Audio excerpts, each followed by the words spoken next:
जी हाँ, स्वागत है आपका हमारे डीकेबी एजुकेशन चैनल में। और आज हम आपको बताएंगे 8th ग्रेड अभ्यास पुस्तिका गणित कक्षा 8 में सीधा और प्रतिलोम समानुपात। जी हाँ, अध्याय 11 सीधा और प्रतिलोम समानुपात। तो आज हम आपको बड़े ही रोचक और आसान और सरल तरीके से आपको यह टॉपिक बताएंगे। हाँ, तो क्वेश्चनों को करने से पहले हम आपसे यह कहना चाहते हैं कि यदि आपने हमारे चैनल को सब्सक्राइब नहीं किया है तो कृपया चैनल को सब्सक्राइब कर लें और बेल आइकन को प्रेस कर दें ताकि आने वाली हमारी सभी वीडियो का नोटिफिकेशन आपको समय पर मिलता रहे। अब क्वेश्चन नंबर 1 है, प्रश्न क्रमांक 1, यदि x और y प्रत्यक्ष अनुपात में है तो निम्नलिखित में से कौन सा कथन सत्य है जहाँ k अचर है। तो x और y प्रत्यक्ष अनुपात में है तो क्या होगा, यदि प्रत्यक्ष अनुपात में होते हैं तो x बटे वाई बराबर k, इसका जो कथन है वह सत्य होगा। तो ऑप्शन नंबर अपना डी सही होगा। तो यहाँ लिखते हैं डी, x बटे वाई बराबर k और डी वाले गोले को भर देते हैं। हम अगला क्वेश्चन बताते हैं आपको।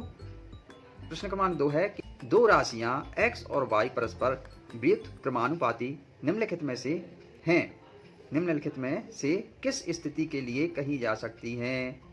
तो व्युत्क्रमानुपाती क्रमानुपाती कहलाता है कि x में हुई एक वृद्धि y में एक समानुपाती कमी होती है।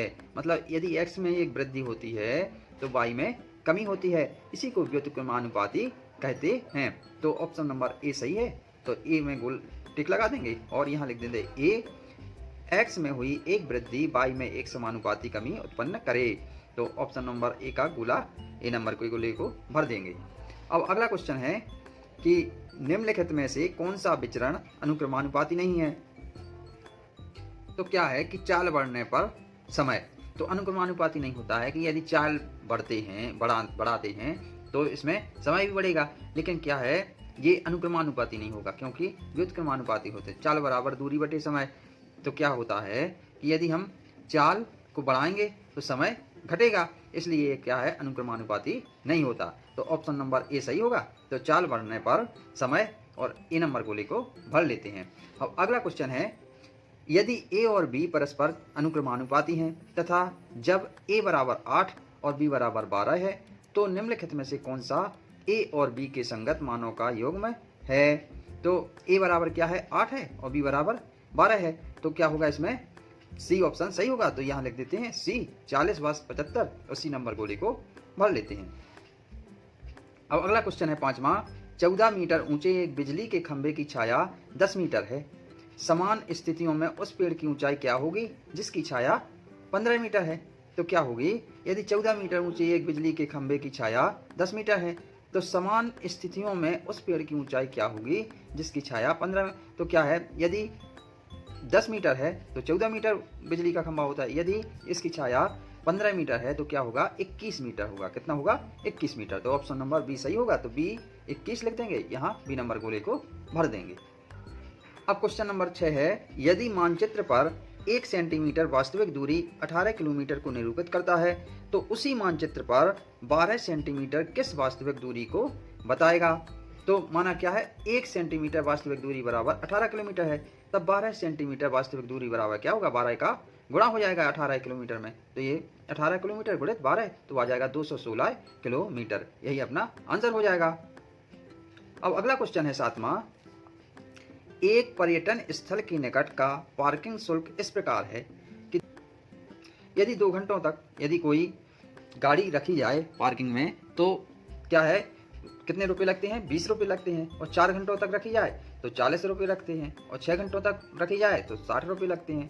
8 घंटों तक रखी जाए तो 80 रुपये लगते हैं। और 10 घंटे तक रखी जाए तो कितने लगते हैं, 100 रुपये लगते हैं। तो कार पार्किंग शुल्क पार्किंग समय से किस प्रकार के अनुपात में है। तो क्या है, यदि समय बढ़ रहा है तो रुपये भी बढ़ रहे हैं, तो ये क्या होगा, चूंकि समय बढ़ता है तो पार्किंग शुल्क भी बढ़ जाती है, अतः यह प्रत्यक्ष अनुपात में होगा। कौन सा अनुपात होगा, ये प्रत्यक्ष अनुपात होगा।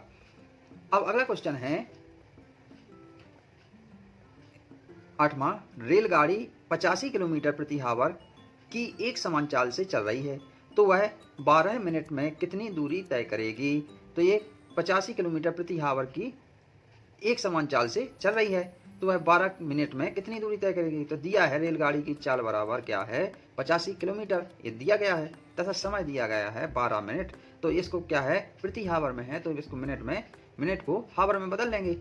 तो यह 12/60 और ये क्या होता है मिनट में 60 का भाग दे देंगे तो आ जाएगा हावर। तो 12/60 हावर, तो ये आ जाएगा 1/5 हावर।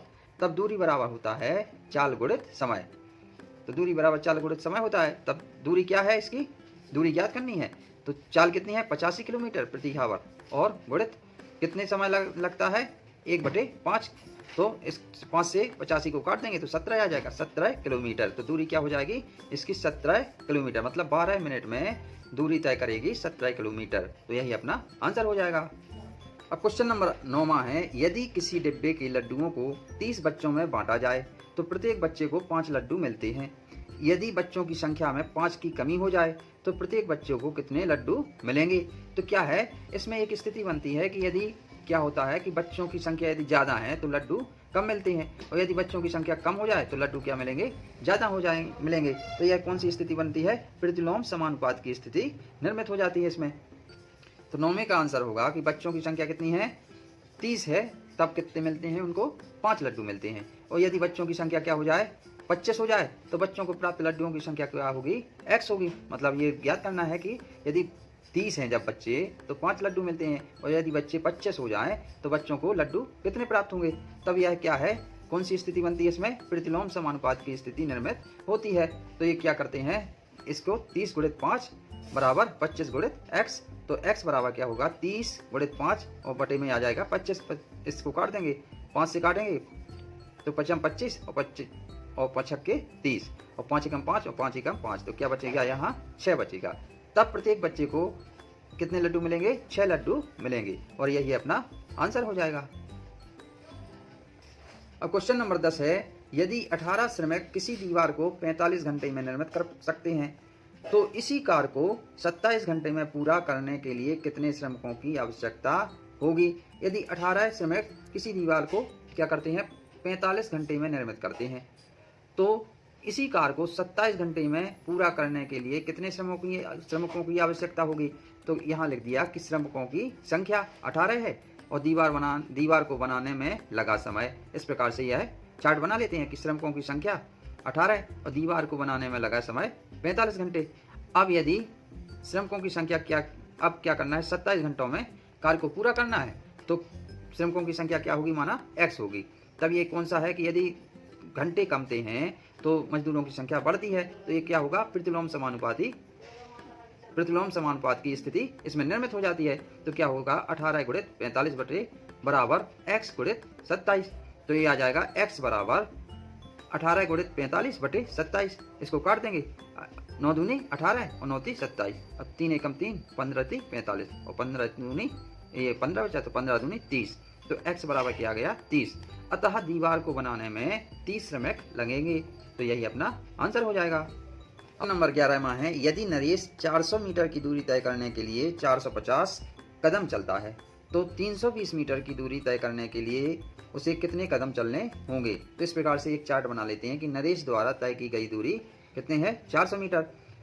तो नरेश द्वारा चले गए कदम कितने हैं 450 कदम चलता है। तो यहाँ लिख देते हैं 450 कदम, और 320 मीटर की दूरी तय करने में यहाँ लिख देते हैं 320 मीटर, और उसे कितने कदम चलेंगे कदम मान लो x चलेंगे। तब इस प्रकार से एक सारणी बना लेते हैं। तो यह कौन सी स्थिति निर्मित होती है, यह निर्मित होती है प्रत्यक्ष अनुपात की स्थिति। तो क्या है 400 मीटर बटे 450 कदम बराबर 320 मीटर बटे x। तो x बराबर हो जाएगा 320 गुणित 450 बटे 400। ये क्या होगा ये x ऊपर चला यहाँ आ जाएगा और ये इसका गुणा हो जाएगा और ये 400 नीचे आ जाएगा। फिर 0 से 0 कट गया, ये 0 से 1 0 कट गया, यहाँ 32 4 एकम 4 4 अट्ठे 32। तो ये क्या है 45 8 बचा, तो 8 का गुणा 45 में करेंगे तो आ जाएगा 360। तो x का मान किया गया 360। अतः 320 मीटर दूरी तय करने के लिए 360 कदम चलने होंगे। तो यही अपना आंसर हो जाएगा। अब अगला क्वेश्चन है 12वां, वृत्ताकार आधार वाले विभिन्न मापों के कुछ बर्तन लीजिए। प्रत्येक बर्तन में पानी की समान मात्रा भरिए। प्रत्येक बर्तन का व्यास और उस बर्तन में पानी किस ऊंचाई तक है उसे मापकर लिखिए। अपने प्रेक्षणों की एक सारणी बनाइए। क्या यह एक प्रतिलोम समानुपात की स्थिति है? तो यह बताना है, एक सारणी बनाना है। ये क्या दिए गए हैं? भिन्न भिन्न व्यास वाले पात्र दिए गए हैं। तो यहाँ लिखा है, एक सारणी बनी है कि बर्तन का व्यास सेंटीमीटर में और पानी के स्तर की ऊंचाई सेंटीमीटर में। तो माना कि 8 सेंटीमीटर व्यास वाला जो पात्र है, यदि उसमें पानी भर देते हैं, यदि पानी भरा जाता है तो कितने ऊंचाई तक जाता है? 12 सेंटीमीटर तक। और 10 सेंटीमीटर व्यास वाला एक पात्र है, उसमें यदि पानी भरते हैं तो कितनी ऊंचाई तक जाता है? 8 सेंटीमीटर तक। और यदि 12 सेंटीमीटर पात्र लेते हैं व्यास वाला, तो पानी की ऊंचाई कहाँ तक जाती है? 6 सेंटीमीटर तक। और यदि 16 सेंटीमीटर व्यास वाला पात्र लेते हैं तो पानी की ऊंचाई कहाँ तक जाती है? 4 सेंटीमीटर तक। तो इससे क्या निष्कर्ष निकलता है कि चूंकि बर्तन का व्यास जितना कम है उतनी ऊंचाई तक पानी बढ़ता है, तथा जैसे जैसे व्यास बढ़ता जाता है पानी की ऊंचाई घटती जाती है। अतः यह एक प्रतिलोम समानुपात की स्थिति है। कौन सी स्थिति है? प्रतिलोम समानुपात की स्थिति निर्मित हो जाती है। और यही अपना आंसर है, यही अपन को सिद्ध करना था। अब क्वेश्चन नंबर 13वां है, किसी स्कूल भवन में पेंटिंग के लिए हल्का गुलाबी रंग करवाने की योजना बनाई गई। इस कार्य के लिए लाल और सफेद रंगों को मिलाकर हल्का गुलाबी रंग बनाया जाना है। दिए हुए प्रेक्षणों में से निश्चित करें कि कौन सा हल्का गुलाबी रंग का शेड है। तो ये 4 दिए गए हैं कि red red red white white, हल्का गुलाबी रंग बनाना है। तो इससे क्या बनेगा कि एक पात्र में मान लो 1 2 3 पात्र ये रेड रंग के हैं, लाल रंग के हैं, और 2 पात्र क्या है? सफेद रंग के हैं, व्हाइट कलर के हैं। तो क्या होगा? इससे क्या बनेगा? हल्का गुलाबी कलर नहीं बनता। इसी प्रकार से ये आधा लाल है और आधा सफेद है, तो इससे भी नहीं बनता। इसी प्रकार से 2 पात्र लाल के हैं और 3 पात्र सफेद के हैं, तो इससे भी हल्का गुलाबी नहीं बनता। और ये एक है कि 1 पात्र लाल का है और 4 पात्र क्या हैं? सफेद रंग के हैं। तो इसमें क्या होगा कि इससे हल्का गुलाबी रंग बन जाता है। तो ये ऑप्शन नंबर अपना डी सही है। और यदि एक पात्र बर्तन में 1 लीटर पेंट है, एक पात्र बर्तन में कितना है? 1 लीटर पेंट है, तथा भवन के लिए 180 लीटर पेंट की आवश्यकता है, तो हल्के गुलाबी रंग से पेंट कराने के लिए प्रत्येक रंग के कितने पात्रों की आवश्यकता होगी? तब क्या है? डी वाला विकल्प हल्का गुलाबी रंग का शेड है। तो ये तो पहले बता दिया कि हल्का गुलाबी रंग कौन से बनेगा? डी वाले ऑप्शन से बनेगा। तथा दूसरा क्वेश्चन है इसमें कि 180 लीटर पेंट की आवश्यकता हेतु हल्के गुलाबी रंग के पात्रों की संख्या निम्न है। कितने पात्र होंगे? तो लाल रंग के पात्रों की संख्या क्या है? इसमें 1 है, तो ये पूरा कितना है? 1/5 होगा। तो इसमें 1/5 गुणे 180, तो ये 5 से कट जाएगा 136। तो ये क्या चाहिए? ये आ गया लाल रंग के पात्रों की संख्या आ गई 36। तथा सफेद रंग के पात्रों की संख्या ये क्या है? 4 है, 5 है पूरे, इसमें से 4 है तो 4/5 होगा।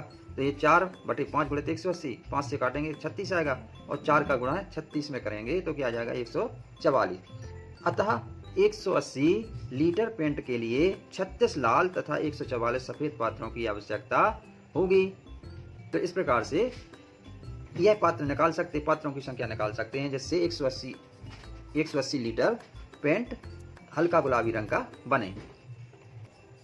अब क्वेश्चन नंबर 14वां है, 5 व्यक्ति एक घर की पुताई करने में 6 दिन का समय लगाते हैं।